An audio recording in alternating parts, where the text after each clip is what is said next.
Corona की वजह से अगर सबसे ज्यादा जो प्रभावित क्षेत्र रहे हैं उसमें खेल भी शामिल हैं और ऐसे में खिलाड़ी जो कि लगातार रेगुलर प्रैक्टिस की उन्हें जरूरत होती है वो प्रैक्टिस नहीं कर पाए तो उनका खेल तो प्रभावित होता ही है।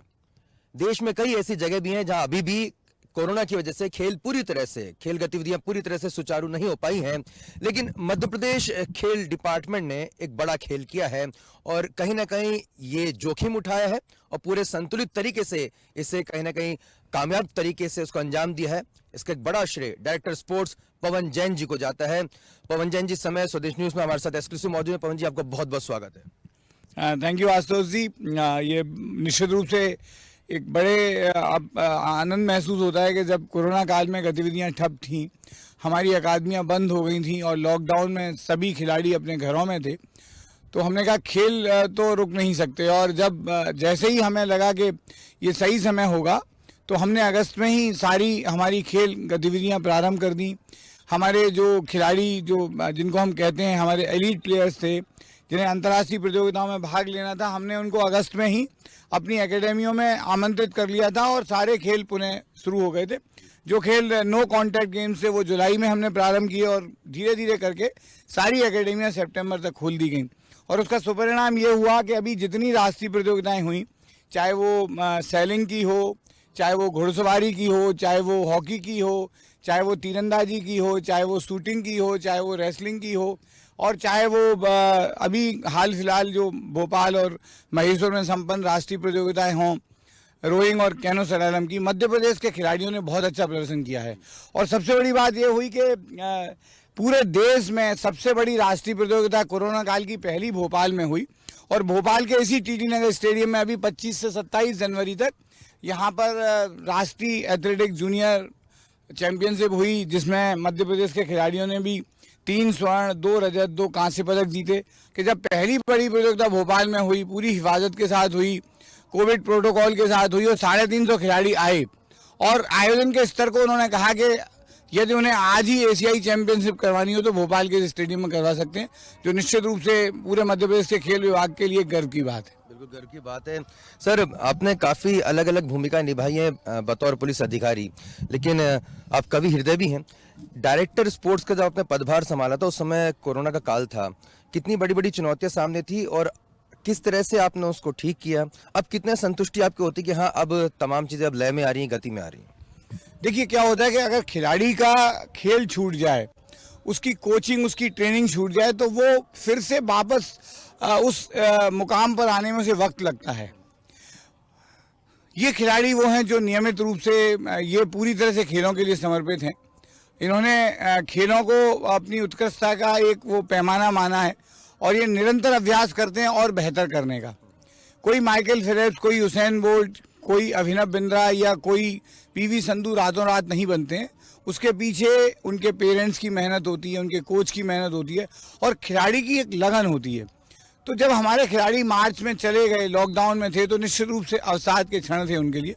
तो पहले उन खिलाड़ियों को उस माहौल से निकाल कर वापस खेल में लाना, खेल के मैदान पर अपने उसी पुराने प्रदर्शन पर लौटना, ये चुनौती होती है खेल प्रशासन के लिए भी और कोच के लिए भी। तो हमने इनके लिए ये किया कि हमने इनकी मेंटल वेलनेस की क्लास अभिनव बिंद्रा फाउंडेशन के साथ हमने इनको सबको इस तरह के प्रयास किए कि जो भी खिलाड़ी हमारे हैं वो उस अवसाद से निकलें। तो हमने उनकी कोचिंग पर भी ध्यान दिया, हमने उनकी डाइट पर भी ध्यान दिया और उनके मेंटल वेलनेस के लिए, मेंटल रेजिलेंस के लिए भी काम किया, ताकि वो अपने पुराने स्तर को छू सकें और उससे भी आगे निकल सकें। और उसका सुपरिणाम ये हो रहा है कि 2 खिलाड़ियों ने जिन्होंने ओलंपिक कोटा दिलवाया था भारत के लिए शूटिंग में, वो अभी भारत में नंबर 1 और नंबर 2 की पोजीशन पर ट्रायल्स में रहे हैं। हमारी 4 बालिकाएं महिला हॉकी टीम की ओलंपिक ट्रायल्स में है। हमारे तीरंदाजी में, हमारे शूटिंग में जो बच्चे थे उनको लगातार बड़े इवेंट को क्वालिफाई करने का मौका मिल रहा है। अभी शॉटगन में हमारी 2 बालिकाओं ने विश्व कप में जाने की योग्यता हासिल की है। अभी जो 27 जनवरी को यहाँ एथलेटिक चैंपियनशिप हुई है, मुझे उम्मीद है कि मध्य प्रदेश के बहुत सारे खिलाड़ियों को वर्ल्ड कप नैरोबी में जाने का अवसर मिलेगा। अभी रोइंग में एशियाई चैंपियनशिप हुई थी पिछले दिनों तालाब पर, बड़े तालाब पर, और इंडिया ने 4 गोल्ड जीते। मुझे कहने में बड़ी सुखद अनुभूति हो रही है कि 4 गोल्ड मध्य प्रदेश अकादमी के ही खिलाड़ियों ने जीते। बहुत बड़ा अचीवमेंट है। सर, इस प्रोग्राम के जरिए लाखों लाख दर्शक आपको देख रहे हैं, खासतौर पे खेल प्रेमी जो युवा हैं, जो बच्चे हैं, जो इसमें करियर बनाना चाहते हैं। अगर कोई दूर गांव में, मध्य प्रदेश के दूर गांव में कोई एक खिलाड़ी है या खेल में अपना करियर बनाना चाहता है, वो आप तक कैसे पहुंचे? बड़ी बड़ी अकेडमीज में कैसे वो क्वालिफाई करे? किस तरह से उसका क्राइटेरिया हो, ये थोड़ा आपके जरिए में जानना चाहिए। देखिए, हम लोग हर साल चयन करते हैं, टैलेंट सर्च करते हैं, तो उसमें हम लोग जिले लेवल से लेकर स्टेट लेवल तक की जो प्रतियोगिताएं होती हैं उनमें खिलाड़ियों पर नज़र रखते हैं और हमें लगता है कि इस खिलाड़ी में संभावनाएं हैं। तो हमारी एक जो टीम रहती है, जिसमें हमारे कोच भी रहते हैं, जिसमें खेल के एक्सपर्ट भी रहते हैं, जिसमें पुराने खिलाड़ी रहते हैं, वो हमें सजेस्ट करते हैं कि इनको लेना चाहिए। टैलेंट सर्च को हम लोग, चूँकि कोरोना काल में टैलेंट सर्च नहीं हो पाया, तो ये हमारी दूसरी चुनौती होगी जिसे हमें इस बार पूरा करना है। जैसे ही वैक्सीन के बाद ऐसा समय आता है कि जब सब लोग शामिल हो सकते हैं, तो हम लोग जिला स्तर पर और राज्य स्तर पर प्रतियोगिता आयोजित करेंगे और हर खेल में हम लोग टैलेंट सर्च करेंगे। तो जो खिलाड़ी ग्रामीण क्षेत्र के हैं उनको पूरा मौका मिलना चाहिए और मुझे उम्मीद है कि इस बार हमारे पास नए खिलाड़ी और आएंगे, क्योंकि कोरोना काल में हम लोगों ने, जो हमारे पास 700 खिलाड़ी होते थे, क्योंकि उन्हें डिस्टेंसिंग के साथ रखना, तो हमने केवल 350 खिलाड़ी चयनित किए हैं। तो हमें नए खिलाड़ियों को चयन भी करना है और टैलेंट सर्च के माध्यम से हमें उन नई प्रतिभाओं की तलाश और तराशने की जरूरत है जो कि ग्रामीण क्षेत्रों में है। बिल्कुल, ग्रामीण क्षेत्रों में बहुत ही महत्वपूर्ण बात है।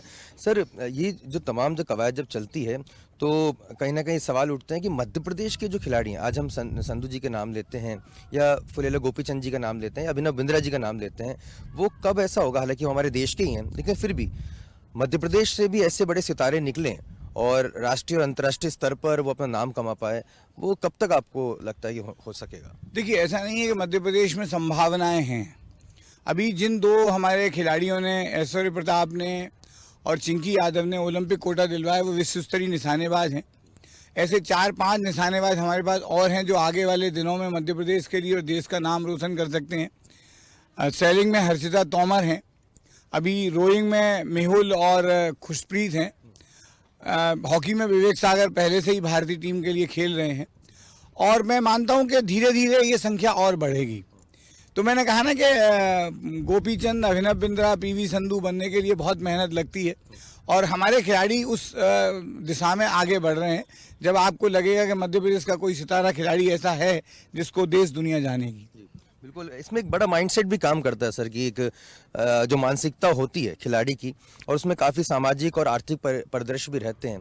ये भी बड़ा एक महत्वपूर्ण पहलू रहता है कि वो किस पृष्ठभूमि से आ रहा है, उससे कितनी आर्थिक दिक्कतें हैं, उसका परिवार कितना अफोर्ड्स कर पाता है खेलों को।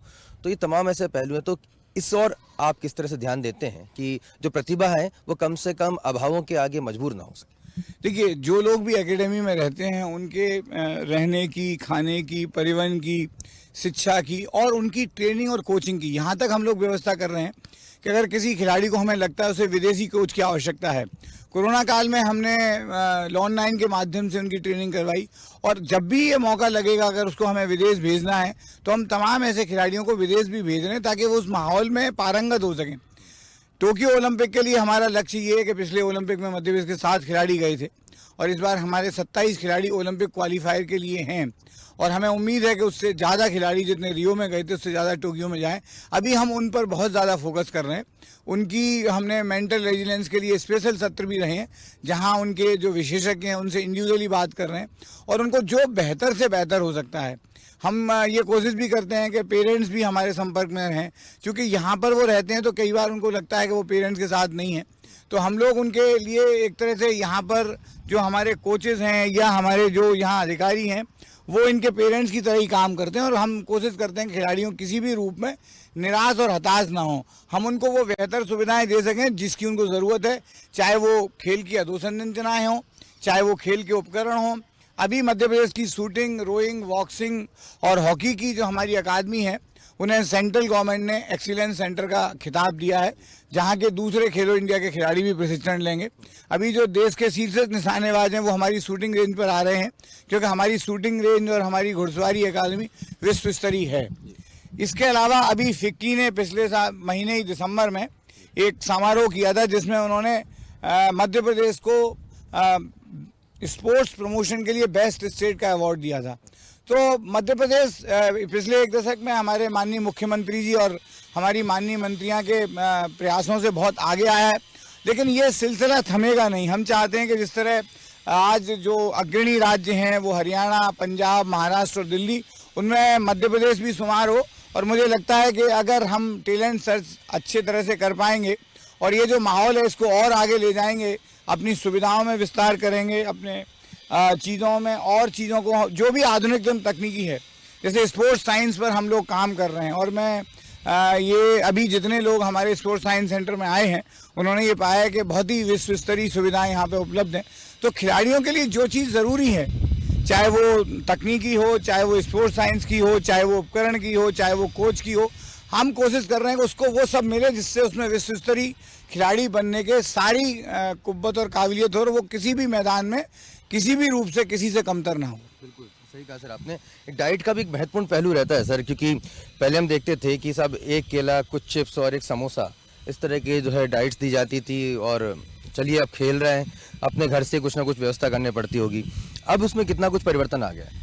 देखिए अब तो ये पूरी तरह से आप कहिए कि इनकी जो डाइट है वो हमारी न्यूट्रिशंस हैं, जो आर्मी के साथ भी काम कर रही हैं, इंडियन टीम के साथ भी काम कर रही हैं। डॉक्टर आराधना शर्मा हैं, वो हमारी चीफ न्यूट्रिशंस हैं। हमारे पास एक न्यूट्रिशन राउंड द क्लॉक यहाँ रहती हैं। और खिलाड़ियों की जो डाइट दी जाती है वो उनको खेल की ज़रूरत है उसके हिसाब से दी जाती है। अगर आप वाटर स्पोर्ट्स में हैं तो आपकी स्पोर्ट्स स्पेसिफिक जो डाइट होगी वो आपको दी जाएगी। इसके अलावा जो भी उनको हो सकता है कि जो रिकवरी ड्रिंक्स होते हैं, एनर्जी, वो उनको प्रोवाइड किए जाते हैं जब वो ट्रेनिंग सेशन में होते हैं। इसके अलावा हम लोग उनका पूरा मेडिकल चेकअप कराते हैं। जहाँ ज़रूरत होती है कि उनको विटामिन डी या विटामिन B12 की और ज़रूरत है तो वो हम लोग न्यूट्रिशन के माध्यम से इसलिए करते हैं कहीं ऐसा ना हो कि हमारे खिलाड़ी कोई गलत चीज़ कर लें और डोपिंग में आ जाए। तो हम लोग कोशिश करते हैं कि जो बिल्कुल जो रिकॉग्नाइज्ड हैं और जो अलाउड हैं वही एनर्जी ड्रिंक या वही वो विटामिन डी और B12 हैं, जिससे उनको कल को किसी तरह की दिक्कत ना हो। सर क्या अलग से एक ड्राइव भी आप चलाने के विचार कर रहे हैं आने वाले दिनों में, जहाँ पर टैलेंट हंट प्रतियोगिता किस्म की, कि जहाँ पर जगह जगह गाँवों में, तहसीलों में, कस्बों में, वहाँ से टैलेंट को निकाल के लाया जाए और फिर अकेडमीज तक पहुँचाया जाए? देखिए इसमें हम लोगों का प्रयास ये है कि हम लोग तहसील स्तर तक जाएं।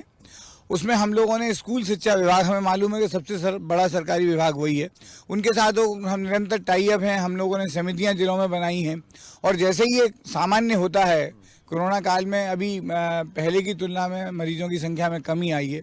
वैक्सीन के आने से लोगों का हौसला बढ़ा है। लोग खेल मैदानों में, ये भी कारण है कि कोरोना काल में लोगों को लगा कि इम्यून सिस्टम मजबूत होगा तो उससे खेलों के प्रति रुझान भी बढ़ा है। तो हम लोग स्कूल शिक्षा विभाग के माध्यम से और जिले और ब्लॉक लेवल पर प्रतियोगिताएं आयोजित करेंगे। उसमें हम लोग टैलेंट सर्च करेंगे और इस तरह टैलेंट सर्च करेंगे ताकि हर खेल में नए खिलाड़ी आएँ और जो ग्रामीण क्षेत्रों में खिलाड़ियों को जो कंपटीशन लेवल नहीं मिल पा रहा है उसको भी ये प्रतियोगिताएं पूरा करेंगे। बिल्कुल सर। सर कहीं ना कहीं इसमें जज्बे का भी बहुत महत्वपूर्ण योगदान होता है। आप देश के प्रख्यात कवि भी हैं, जो आपको जानते हैं कि आप वर्दी के पीछे आपका कवि हृदय भी है, और जब आप खेलों में आते हैं और खिलाड़ियों के बीच में होते हैं तो आपका कवि हृदय क्या कुछ कहता है, किस तरह से उनको जो आप यहाँ पे चंद पंक्तियाँ बोलेंगे जिससे उनका हौसला बढ़े? देखिए मैं खेल प्रेमी हूँ और सबसे पहले खेल का पन्ना पढ़ता हूँ। मेरे जैसे करोड़ों खेल प्रेमी हिंदुस्तान में हैं। जब भी हिंदुस्तान की टीम कहीं भी जीते, चाहे वो ब्रिस्बेन का क्रिकेट का मैदान हो या ओलंपिक का खेल का मैदान, जब भी जनगण मन की धुन पर तिरंगा ऊपर जाता है और उसके नीचे एक भारतीय मुस्कुराता है, तब हम लोगों की आंखों में खुशी के आंसू होते हैं। तो मैं ये पंक्तियां खिलाड़ियों को समर्पित करना चाहता हूं कि खिलाड़ी गीत हैं, खिलाड़ी गीत हैं, गालिब की गज़ल हैं, गंगा हैं, सुनाते जो हमें जनगण, खिलाड़ी वो तिरंगा है। मैं चाहता हूं कि अगले ओलंपिक में जब भारतीय टीम जाए तो हमें एक नहीं दर्जनों अभिनव बिंद्रा तिरंगे के नीचे जनगण मन की राष्ट्रधुन सुनवाते नजर आए। यही मेरी कामना है कि हिंदुस्तान के लिए ऐसे दिन भी आए। बहुत बहुत बड़ी कामना, और सभी भारतवासियों की आपने जो है बात अपने काव्यात्मक अंदाज में सर सामने रखी है। लेकिन सर डायरेक्टर स्पोर्ट्स, इतने तमाम स्पोर्ट्स के बीच में आपका फेवरेट स्पोर्ट्स क्या है, कि भाई मुझे ये खेल बड़ा पसंद है, आप खेलना पसंद करते हैं? देखिए मैं तो ये कहता हूँ कि आप कोई भी खेल खेलो जिसको आप पूरी शिद्दत के साथ खेल सकते हैं। मैं बचपन में क्रिकेट खेलता था, यूनिवर्सिटी के दिनों में मैंने शतरंज खेला, और जब मैं ट्रेनिंग में गया तो मैंने बैडमिंटन शुरू किया, और मैं आज लगातार पिछले 30 सालों से बैडमिंटन खेलता हूं। और मेरा नियमित काम है, मैं कहीं टूर पे रहूं, चाहे मैं भोपाल में रहूं या दिल्ली में, मेरा बैडमिंटन किट रहती है और मैं कोशिश करता हूं कि हर हालत में दिन में एक बार खेलूं, चाहे सुबह खेलूं या शाम खेलूं, और संडे के अलावा नियमित रूप से मैं 6 दिन खेलता हूं। बिल्कुल, इस वजह से आपकी फिटनेस लगातार बरकरार है और चेहरे पे हम वो नूर भी आप देख पा रहे हैं। निश्चित तौर पर देखिए, कवि हृदय हैं पवन जैन जी और इतने लंबे समय उन्हें पुलिस विभाग में भी गुजारा है, डायरेक्टर स्पोर्ट्स की भूमिका पे का भी वो संचालन कर रहे हैं। और कितनी महत्वपूर्ण बात यहाँ पे कह रहे हैं कि किस तरह से खिलाड़ियों के जीरो से ऑल, उनकी तमाम जो है किस तरह से उनका मानसिक स्थिति को हम ठीक कर सकें, शारीरिक स्थिति को ठीक कर सकें, उनके नरिशमेंट हो पाए, उनका रूल्स एंड रेगुलेशन का पालन हो पाए। तो निश्चित तौर पर सर, हम तो ये कहेंगे क्लोजिंग में कि आने वाले दिनों में जो आपने कामना की है वो निश्चित तौर पर पूरी होगी और हमारे मध्य प्रदेश, हमारे देश का नाम जो है विश्व में जाएगा। मेरी कामना ये भी है कि मध्य प्रदेश का कोई खिलाड़ी आने वाले दिनों में ओलंपिक का पदक जीते, तो मुझे लगता है हमारी खेल अकादमियों की जो मेहनत है वो सार्थक होगी। बहुत बहुत शुक्रिया पवन जैन जी, हमसे एक्सक्लूसिव चर्चा करने के लिए और अपने विचार साझा करने के लिए। डायरेक्टर स्पोर्ट्स पवन जैन यहाँ पर बता रहे हैं कि निश्चित तौर पर आने वाले दिनों में मध्य प्रदेश में काफी संभावना है, अकेडमीज काफी यहाँ पर कोशिश कर रही है और हम उम्मीद करते हैं कि अब खिलाड़ी जो है वो बिना किसी रुकावट के अपने नेचुरल खेल को खेलें, क्योंकि भारत में टैलेंट की कमी नहीं है और अगर इस तरह की अकेडमीज आधुनिक सुख सुविधाओं के साथ अगर मिलती हैं तो उसका बेहतर परिणाम आने वाले दिनों में जरूर देखने को मिल सकते हैं। फिलहाल मुझे यानी आशुतोष को दीजिए इजाजत। देखते रहिए स्वदेश न्यूज। नमस्कार।